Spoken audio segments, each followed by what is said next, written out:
बिस्मिल्लाहिर्रहमानिर्रहीम। अस्सलाम वालेकुम डियर स्टूडेंट्स। आइए आज हम एक लॉन्ग क्वेश्चन डिस्कस करते हैं इस वीडियो में। सेकंड ईयर की बुक में से है चैप्टर नंबर 16 का, that is the structure of skeletal muscle fibre. Dear students, हमें पता होना चाहिए कि स्केलेटल मसल्स क्या होते हैं। ऐसे मसल जो हमारे स्केलेटन के साथ अटैच हैं, जो हमारे स्केलेटन को मूव करने में हेल्प करते हैं, ऐसे मसल्स को हम नाम देते हैं स्केलेटल मसल्स का। हमारी बॉडी में सबसे ज़्यादा जो मसल पाए जाते हैं यही हैं स्केलेटल मसल्स। ये हमारी बोन के साथ अटैच होते हैं और जिस कनेक्टिव टिश्यू की वजह से ये अटैच होते हैं उस टिश्यू को हम नाम देते हैं टेंडन्स का। आइए देखते हैं कि ये किस तरह से हमारी बॉडी में काम करते हैं। तो suppose that this is a bone. इस तरह से स्टूडेंट्स हम एक बोन बनाते हैं। Suppose that this is a bone of our skeleton and this is another bone. Suppose that students ये एक ह्यूमरस बोन है। इस तरह से ये इसके लास्ट पे इस तरह से एक बॉल बनी हुई है और ये बॉल एक सॉकेट के अंदर बॉल एंड सॉकेट जॉइंट बना रही है और जिस सॉकेट के अंदर ये जुड़ी हुई है उसको हम जिसकी सॉकेट में जुड़ी है उस बोन को हम स्कैपुला का नाम दे लेते हैं। ये सपोज दैट इस तरह से ये एक बॉल एंड सॉकेट जॉइंट बना रही है। इस तरह से ये स्कैपुला है, ये ह्यूमरस है और ये एक बोन है जिसको हम कहेंगे रेडियस। इसके साथ आप चाहें तो अल्ना भी बना सकते हैं। खैर, हम यहाँ पे एक स्केलेटल मसल बनाते हैं। इस तरह से suppose that this is a skeletal muscle. ये स्टूडेंट्स एक स्केलेटल मसल है ऐसे। This is a skeletal muscle. ये स्केलेटल मसल दोनों तरफ से बोन के साथ जुड़ा होता है।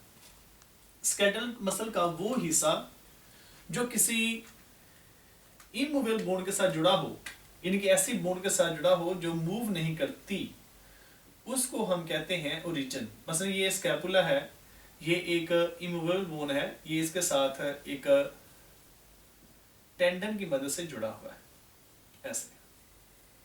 तो मसल का वो रीजन, मसल का वो पार्ट जो किसी इमूवेबल बोन से जुड़ा हो, जो बोन हरकत ना करे उसके साथ जुड़ा हो, उसको हम नाम देते हैं ओरिजिन का। और मसल का वो हिस्सा जिसको हम जो किसी मूवेबल बोन के साथ जुड़ा हो उसको नाम देते हैं इंसर्शन का। This is a insertion and the part of muscle between origin and insertion is called belly of muscle. इसको हम कहेंगे बेली। तो इसका मतलब ये हुआ कि स्केलेटल मसल के 3 रीजन्स हैं, 3 पार्ट्स हैं। मसल का वो हिस्सा जो किसी ऐसी बोन के साथ जुड़ा हो जो फिक्स हो, जो मूव ना करती हो, उसको ओरिजिन कहेंगे। जो किसी मूवेबल बोन के साथ जुड़ा होगा उसको हम इंसर्शन कहेंगे और इनके दरमियान वाला जो पार्ट है उसको क्या नाम देंगे, बेली का। तो सपोज दैट स्टूडेंट्स यहाँ से हम मसल को काट लेते हैं, यहाँ से हम मसल को 2 हिस्सों में इसको काट लेते हैं और यही मसल हम स्टडी करेंगे। Suppose that this is a skeletal muscle. इसको ये मसल का वो हिस्सा है जो हमने अभी काटा है। इस तरह से ये स्केलेटल मसल है। इस तरह से हम इसको बना लेते हैं जी, इसको इस तरह से हम शुरू कर लेते हैं।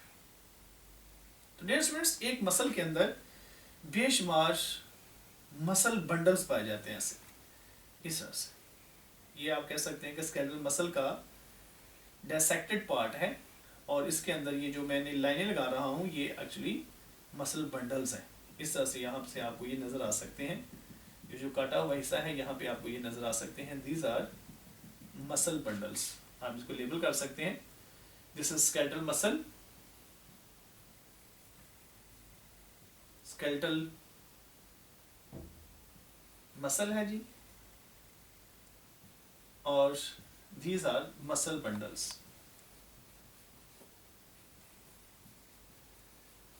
ठीक हो गया जी, ये मसल बंडल्स है। तो नेक्स्ट देखते हैं, हम एक मसल बंडल को स्टडी करते हैं। यहां से हम एक मसल बंडल का स्ट्रक्चर लेते हैं। यहां से तो suppose that this is a muscle bundle, ऐसे।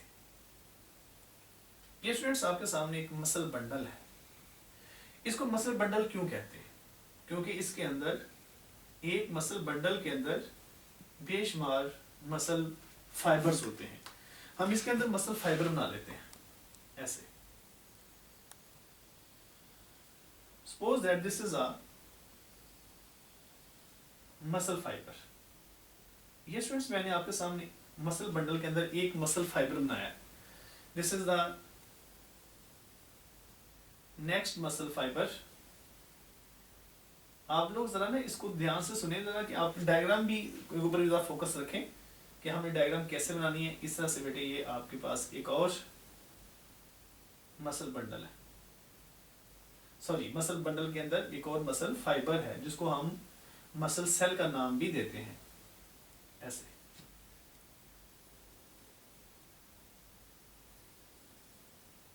ये these are the different types of muscle fibers।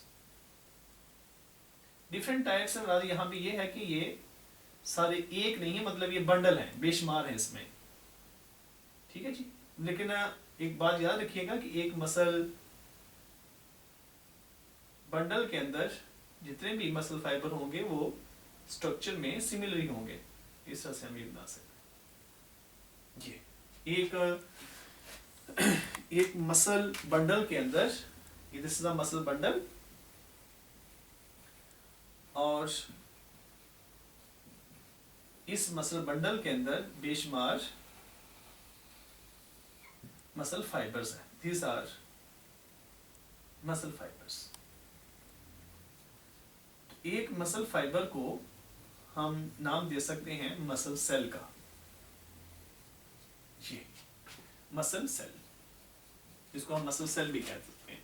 अगर ये मसल बंडल्स हैं और ये मसल फाइबर्स हैं, तो इनको हम मसल सेल्स का नाम देंगे। एक मसल बंडल के अंदर बेशुमार मसल फाइबर्स हैं। तो आइए हम इसमें से एक मसल फाइबर का स्ट्रक्चर स्टडी करते हैं। तो ये suppose that this is a muscle fibre, जिसको हम मसल सेल का नाम देते हैं।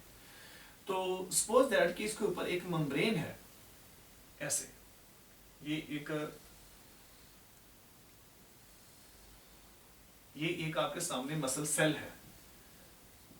This is a muscle cell या मसल फाइबर। इस मसल फाइबर की टोटल डायमीटर, इस तरह से अगर हम इसकी डायमीटर निकालें तो ये टोटल डायमीटर होती है 10 to 100 माइक्रोमीटर। यानी कि आप कह सकते हैं कि एक मसल फाइबर की टोटल डायमीटर कितनी है, 10 to 100 माइक्रोमीटर होती है इसकी डायमीटर। अच्छा, इसकी जो मेम्ब्रेन है, इसके बाद जो मेम्ब्रेन है, उस मेम्ब्रेन को कहते हैं, मसल फाइबर की मेम्ब्रेन को हम कहते हैं सार्कोलीमा। सार्को या सार्कस, ये वर्ड निकला है ग्रीक वर्ड से सार्कस, जिसका मतलब होता है फ्लैश यानी कि मसल, और लीमा का मतलब होता है शीथ। तो इनके इसका मतलब हुआ कि मसल की या स्केलेटल मसल फाइबर या स्केलेटल मसल सेल की जो आप कह लें कि लेयर है, मेम्ब्रेन है, उसको हम नाम देते हैं सार्कोलीमा। मैं इस सार्कोलीमा को जरा इस तरह से बनाऊंगा, इसको खोल लेते हैं हम, यानी कि इसके ऊपर मेम्ब्रेन है, इसको हम थोड़ा सा खोल लेते हैं ऐसे। ये इस तरह से हमने इसको ये थोड़ा सा खोल लिया है, ताकि हम मसल का इंटरनल स्ट्रक्चर जो है ना वो जो स्टडी कर सके। जैसे हमने इसको खोल लिया, तो इसके दरमियान में लिक्विड है। इसके अंदर क्या है जी, मसल फाइबर के अंदर क्या है जी, लिक्विड है। उस लिक्विड को हम नाम देंगे सार्कोप्लाज्म।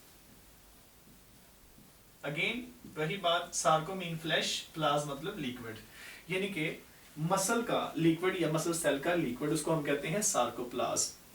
इसकी कंपोजिशन या इसका स्ट्रक्चर काफी हद तक रिजेंबल करता है किसके साथ, रिजेंबल्स विद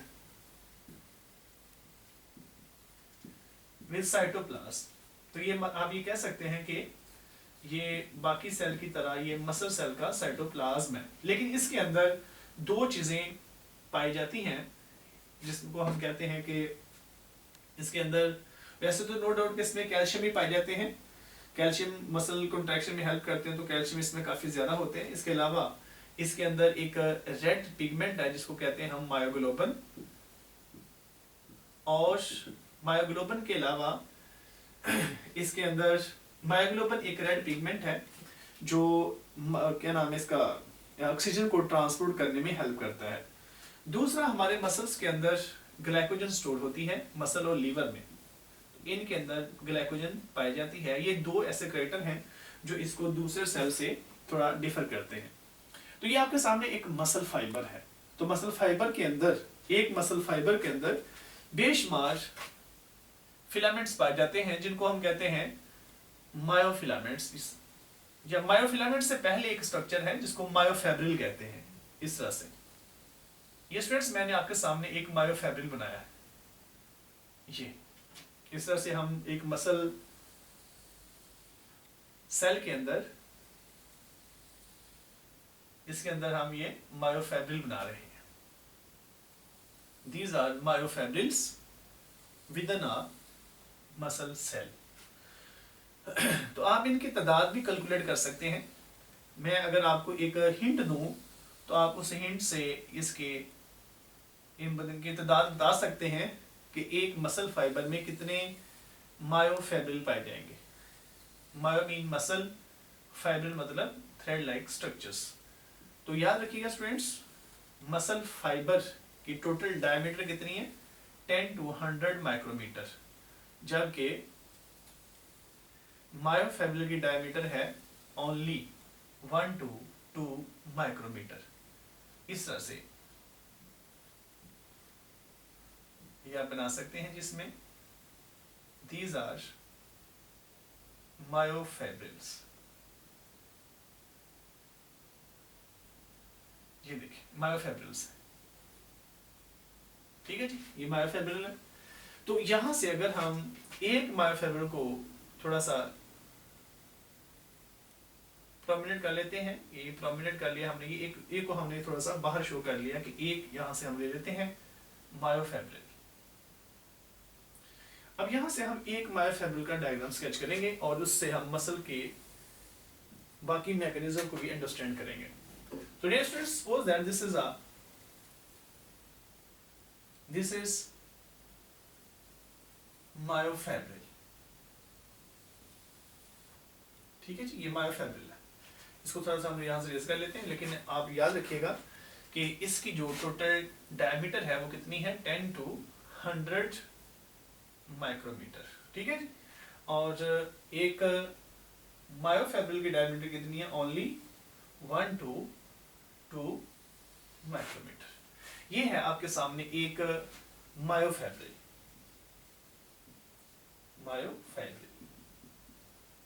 ठीक है जी। मायोफैब्रिल के अंदर दो तरह के फिलामेंट्स होते हैं। क्या कहा मैंने, मायोफैब्रिल के अंदर दो तरह के फिलामेंट्स हैं। मसलन वो कौन से दो तरह के फिलामेंट्स हैं, एक को हम कहते हैं थिक फिलामेंट्स, इस तरह से थिक फिलामेंट्स हम बना लेते हैं, ये इस तरह से स्टूडेंट्स ये थिक फिलामेंट्स हैं।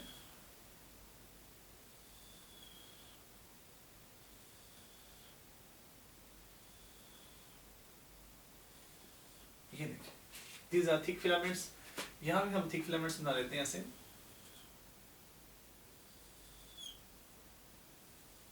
Thick filaments. और याद रखिएगा स्टूडेंट्स, थिक फिलामेंट्स एक स्पेसिफिक प्रोटीन से बने हैं जिसको कहते हैं हम मायोसिन। तो ये मायोसिन से बने हुए थिक फिलामेंट्स, ठीक है जी। इन फिलामेंट्स को हम मायोफिलामेंट्स भी कहते हैं। मायोफैब्रिल के अंदर मायोफिलामेंट्स है। तो ये मायोफिलामेंट्स दो तरह के हैं, कौन कौन से, थिक फिलामेंट्स और थिन फिलामेंट्स। यहाँ पे हम बारीक से थिन फिलामेंट बना लेते हैं ऐसे, ये देखिए, ये मैंने थिक फिलामेंट के दरमियान में थिन फिलामेंट शो किए हैं।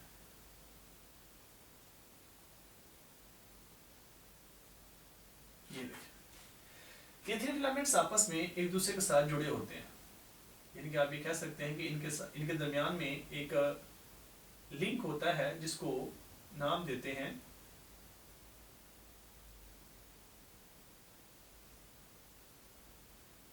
इसका स्पेसिफिक नेम है, जहां पे ये थिन और सॉरी जहां पे थिन फिलामेंट्स आपस में जुड़े हुए हैं, इसके दरमियान में एक लाइन बनती है ऐसे।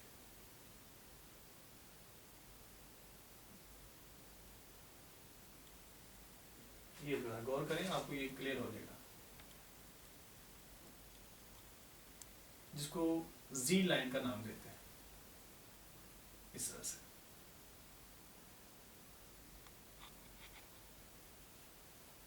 ये जी लाइन है। तो हम ये कह सकते हैं कि जो ये थिन फिलामेंट का एरिया है, इतना सा ये थिन फिलामेंट का एरिया है, यहाँ पे फिर यहाँ पे थिन फिलामेंट्स होंगे, इस तरफ फिर थिन फिलामेंट्स हैं ऐसे। ये देखिए, गौर करें, इधर थिक फिलामेंट है, ये भी थिक फिलामेंट है, दरमियान में क्या है, थिन फिलामेंट्स है। तो थिन फिलामेंट का जो एरिया है इसको कहते हैं आइसोट्रोपिक, आई बैंड। इसका नाम क्या है जी, आई बैंड। और जो थिक फिलामेंट का एरिया है इसको कहते हैं A band. A band, I band, I stand for isotropic. Isotropic. Isotropic mean which can polarize the visible light. I band stand for isotropic, which means that which cannot polarize the visible light. मतलब ये है कि ये visible light को disperse नहीं होने देती। इसके अंदर ये बारीक होता है, इसके अंदर से visible light गुजर जाती है। इस वजह से इसको क्या कहते हैं कि ये एक isotropic region है और ये विजिबल लाइट को पोलराइज नहीं होने देता। जबकि जो ए बैंड है इसको कहते हैं एन आइसोट्रोपिक, और ये विजिबल लाइट को पोलराइज करता है। जैसे ही लाइट यहाँ पे आके टकराती है तो यहाँ से डिस्पर्स हो जाती है, गुजरती नहीं है, इस वजह से इसको ए बैंड का नाम देते हैं। गौर करें स्टूडेंट्स, ये जो आई बैंड है इसके दरमियान में एक आपको लाइन नजर आ रही है जिसको नाम देते हैं जी लाइन का।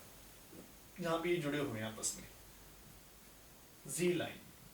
अब ये कह सकते हैं कि आई बैंड के दरमियान में जो एरिया है उसको क्या नाम देंगे, जी लाइन का। तो यहां पे बनाई जा सकती है ये जी लाइन इस तरह से, ऐसे।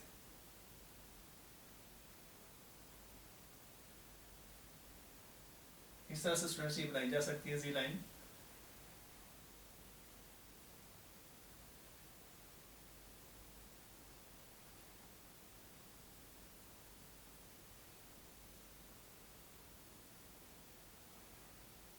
ये देखिए, ये भी जी लाइन है और ये भी जी लाइन, ठीक हो गया। इस तरह से ए बैंड, ये ए बैंड पे जरा गौर करें। ए बैंड का कुछ पोर्शन ऐसा है जो थिन फिलामेंट ने जिनके ऊपर ओवरलैप किया हुआ है, और ए बैंड का कुछ ऐसा एरिया भी है जिसके जहां पे थिन फिलामेंट्स मौजूद नहीं है। जहां पे ए बैंड का वो पोर्शन, ये यहाँ गौर करें, इतना सा हिस्सा ये देखिए, ये थिन फिलामेंट्स और यहाँ पे थिक फिलामेंट दोनों ने ओवरलैपिंग की हुई है। रेस्ट पे भी इस तरह से, यहाँ पे भी ऐसे है, थिन ने और थिक दोनों फिलामेंट्स ने आपस में ओवरलैपिंग की है। जहां पे ओवरलैपिंग नहीं की उस एरिया को एक नाम देते हैं H zone. H stand for हेले, हेले मीन ब्राइट, यानी कि ए बैंड का वो हिस्सा जो ब्राइट है। जी मतलब जुविशन, जुविशन मतलब बिटवीन, तो इसके मतलब है कि आई बैंड के दरमियान में जो लाइन है। इस तरह से जो ए बैंड है उनके भी फिलामेंट्स आपस में इस तरह से एक दूसरे की तरफ इस तरह से ग्रो किए होते हैं, और ये ऐसा ही लग रहा है जैसे इनके दरमियान में एक लाइन है। इसको क्या कहते हैं, एम लाइन। इसका नाम है एम लाइन, जिसको कहते हैं मिडल लाइन। ये इस तरह से ये फिलामेंट्स आपस में एक दूसरे के साथ जुड़े होते हैं। अच्छा, इतना गौर करें, ये फिर आगे थिन फिलामेंट है। थिन फिलामेंट के दरमियान में फिर ये क्या है, जी लाइन है। इसका मतलब हुआ कि जहां कहीं भी थिन फिलामेंट होगा या थिन फिलामेंट्स होंगे, मायोफिलामेंट्स होंगे, वहां पे जी दरमियान में जी लाइन होगी। तो ये मायोफैब्रिल के अंदर क्या होते हैं, मायोफैब्रिल कंटेन्स मायोफिलामेंट्स, और इन मायोफिलामेंट्स में क्या होते हैं, दो तरह के मजीद फिलामेंट्स हैं। एक को हम कहते हैं थिक फिलामेंट्स और दूसरे हैं थिन फिलामेंट्स।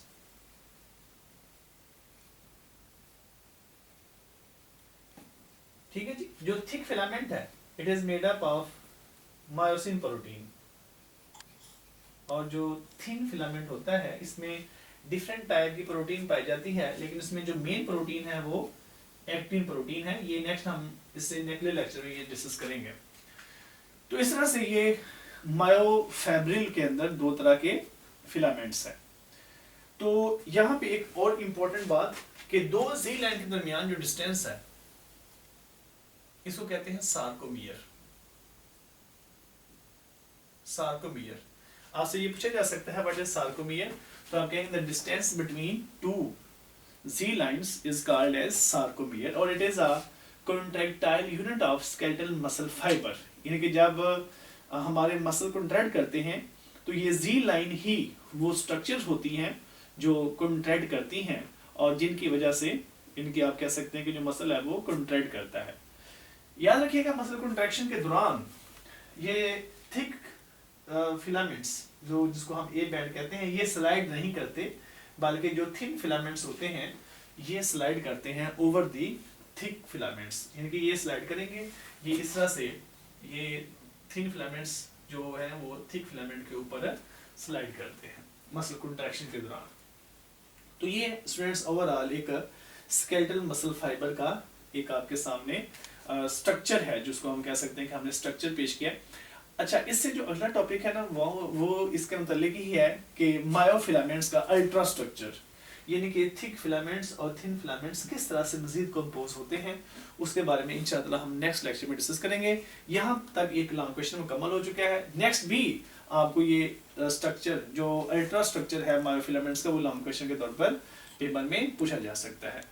तो यहाँ पे चंद एक बातें जो आपने याद रखनी है, पहले आप मसल के बारे में बताएंगे, मसल के पार्ट्स बताएंगे, स्केलेटल मसल के बारे में बताएंगे, टेंडन क्या होती है उसके बारे में बताएंगे कि टेंडन एक क्या है जी, टेंडन एक कनेक्टिव टिश्यू है जो कि मसल्स को बोन के साथ जोड़ती है, और याद रखिएगा ये इनइलास्टिक है, इसमें इलास्टिसिटी नहीं पाई जाती। तो फिर इसके मसल के पार्ट्स, फिर इस तरह से आप स्केलेटल मसल में बताएंगे कौन कौन सी चीजें होती हैं, मसल बंडल क्या होता है, फिर मसल फाइबर की मेम्ब्रेन को क्या कहते हैं, इसके अंदर जो लिक्विड है वो क्या है, फिर इसके तरह से मसल फाइबर के अंदर मायोफैब्रिल्स होते हैं, मायोफैब्रिल के अंदर आगे मायोफिलामेंट्स है, मायोफिलामेंट दो तरह के हैं, वो इनके बारे में आप डिस्कस करेंगे। तो ये था स्टूडेंट्स आज का लेक्चर। नेक्स्ट लेक्चर भी लाजमी सुनिएगा, अपना बहुत ख्याल रखिएगा। अल्लाह हाफिज।